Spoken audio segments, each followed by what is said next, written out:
అందరికీ నమస్తే, welcome back to my channel. ఇవాళ అయితే కూర కోసం పైకి వచ్చాను మేడం మీదకి, బీరకాయలు కొద్దామని చెప్పి.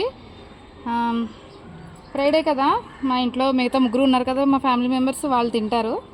నేనైతే వెజ్ తింటాను. వాళ్ళ కోసం బీరకాయ రొయ్యలు కర్రీ అయితే చేయబోతున్నాను. ఇప్పుడు ఒక బీరకాయ కట్ చేసాం కదా, ఇంకా ఇక్కడ ఇంకొక కాయ ఉంది చూడండి, ఇది ఇంకా పెద్దది. అలాగే మన కిందన బాల్కనీలో కూడా ఒక కాయ ఉంది చూసారా, మంచి సైజు అయితే ఉంది. ఇక్కడ 2 కాయలు కింద బాల్కనీలోకి వచ్చానండి. ఇక్కడ ఒక కాయ ఉంది, ఇది చిన్నదే, కాకపోతే కూరకు సరిపోదు, తప్పట్లేదు. ఆ 2 కాయలతో పాటు ఇది కూడా కట్ చేసేసుకుంటాను. కాయలు అయితే మంచి సైజు అవుతున్నాయండి, చూడండి మన చెయ్యి అంత ఉన్నాయి కాయలు. ఎందుకు కాయలు నిలబట్టలేదండి, అన్నీ కూడా ఇలా మాడిపోతున్నాయి, చిన్న చిన్న పిందులుగా ఉండగానే. వీటికి ఏదో ఒక సొల్యూషన్ చూడాలి మనం. ప్రస్తుతానికి అయితే వీటితో కర్రీ ప్రిపేర్ చేద్దాం. చూసారా, ఫస్ట్ క్రాప్ మనం బీరపాకు పెట్టినప్పుడే ఫస్ట్ క్రాప్. అప్పుడే 3 కాయలు తీసుకున్నాం హార్వెస్ట్కి. ఇలా కోసుకుని వస్తూ మన గుమ్మమ్మని చూసారా, ఇక్కడ మీకు చూపిద్దామని అయితేని సొరకాయ చూసారా, చిన్నది బుడ్డిది భలే ఉందండి క్యూట్గా. ఇక్కడ ఇది ఒక 4-5 డేస్లో అయితే మనకి హార్వెస్ట్కి వచ్చేస్తుంది. గుమ్మం ముందు భలేగా ఇలా వెళ్ళి ఇలా కోసేసుకుని ఇలాగైతే మంచిగా ఉంది. ఇది పక్కన కోయలు చూడండి, కువ్వు అని వస్తుంది.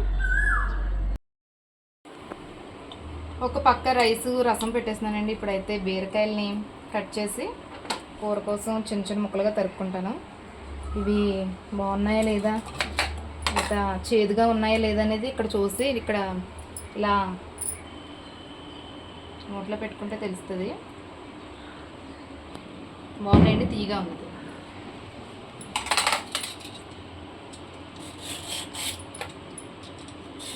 మంచి కండపెట్టు ఉన్నాయండి కాయలు, బరువుగా ఉన్నాయి. 3 కలిపి 1 కేజీ కాయలు తూగుతాయి అనుకుంటున్నాను నేను.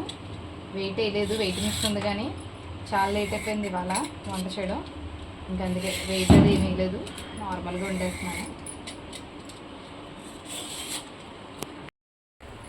2 కాయలకైతే ఇలా పీల్స్ తీసి పక్కన పెట్టుకున్నానండి. 2 కూడా లేతగానే ఉన్నాయి, బాగున్నాయి. ఇప్పుడు ఇది 3వ కాయ, ఇది ఇంకా లేతగా ఉంది. అంటే కూరకు సరిపోదని చెప్పి మాత్రమే తీసేసాను. చెక్కుతుంటే భలే ఉందండి, ఎన్ని కాయలైనా చెక్కేయాలి అనిపిస్తుంది, అంత బాగుంది ఇది.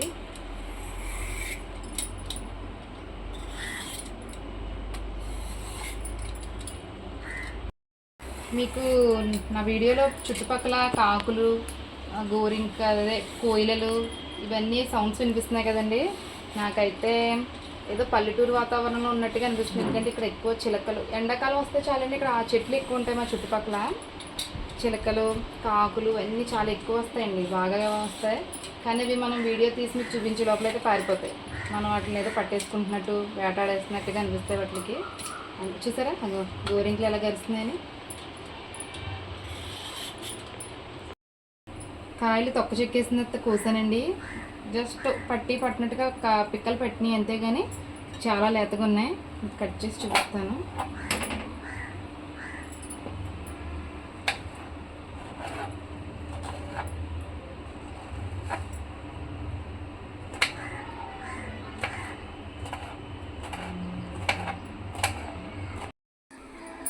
బీరకాయలు ముక్కలన్నీ కట్ చేసుకుంటే మనకి భోజనం చేసే ప్లేట్ నిండుగా అయితే వచ్చినాయండి. అలాగే కూర కోసం 2 ఉల్లిపాయలు కట్ చేసి తీసుకున్నాను. అలాగే స్టవ్ మీద గిన్నె పెట్టేసుకుని ఆయిల్ అయితే హీట్ చేస్తున్నాను. ఇప్పుడు ఆనియన్స్ వేసి ఫ్రై చేసుకుందాం. నేను చేసే కూరలోని ఎక్కువ ఇంగ్రీడియంట్స్ ఉండవండి, జస్ట్ తక్కువ ఉంటాయి, టేస్ట్ మటుకు సూపర్ ఉంటుంది. ఇప్పుడు ఈ ఆనియన్స్ ఫ్రై అయిన తర్వాత రొయ్యలు అయితే తీసుకున్నానండి. ఫ్రిడ్జ్లోంచి తీసాను కదా, ఇంకా అవి ఐస్ కూలింగ్ తగ్గలేదు, కొన్ని తీసుకుంటున్నాను. పూర్తిగా తీసిన తర్వాత చూపిస్తాను మీకు. ఇలా గిన్నెలో వాటర్ అయితే వేసుకుని బాక్స్లో ఉన్న రొయ్యలు అయితే తీసుకుని ఇలా పెట్టుకున్నానండి. ఇప్పుడు ఇవి కరిగిన తర్వాత ఆ బౌల్ నిండుగా అయితే తీసుకుంటాను రొయ్యల్ని. బీరకాయలు కూడా మగ్గినాయండి. ఇప్పుడు బీరకాయలు వేసుకున్నాం.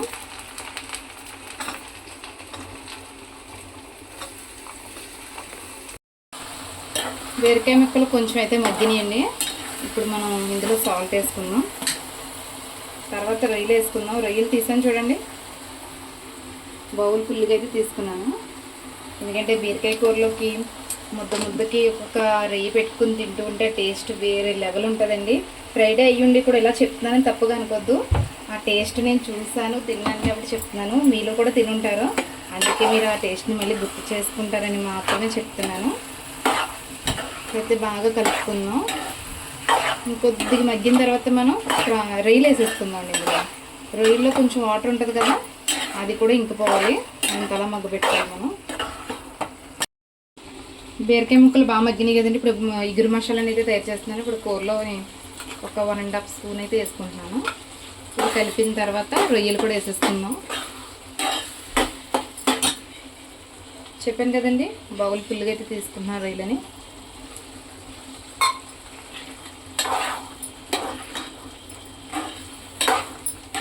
ఇందులో ఉన్న వాటర్ అంతా ఇంకిపోయేంత వరకు మనం బాగా మగ్గించుకోవాలి. తర్వాత కారం యాడ్ చేసుకున్నాం. కొంచెం వాటర్ అయితే ఇంకుతుందండి అలాగా. ఇప్పుడు మనం ఇందులో కారం కూడా వేసేస్తున్నాం అనుకోండి, మసాలాలో కారం అది కూడా అన్నీ మగ్గుతాయి.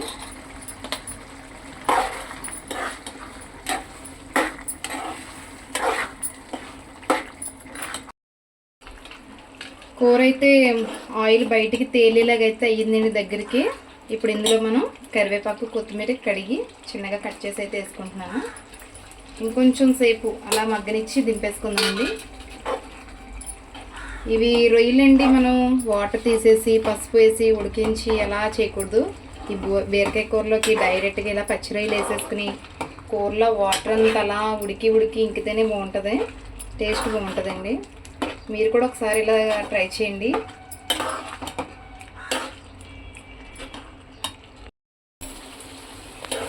కొత్తిమీర కరివేపాకు వేసిన తర్వాత కొంచెం సేపు మగ్గనిచ్చానండి. ఇప్పుడు చూసారు ఇంకా బాగా కుక్ అయింది. ఇప్పుడు దీన్ని మనం దించేసుకుందాం. అప్పుడే తెంచిన బీరకాయలతో అయితే చాలా మంచిగా అయితే కర్రీ చేశానండి. మీరు కూడా తప్పకుండా చిన్న గార్డెన్ అని ఏర్పాటు చేసుకుని ఇలాగ మంచిగా ఆర్గానిక్ కాయగూరలు అయితే పండించుకుని మంచిగా రెసిపీస్ చేసుకుని తినండి. అలాగే నా ఈ కర్రీ నచ్చితే కనుక మన ఛానల్ సబ్స్క్రైబ్ చేసుకుని లైక్ చేయండి. అలాగే కొత్తగా చూసే వాళ్ళు కనుక ఫాలో అవ్వండి. ఓకేనండి, బాయ్.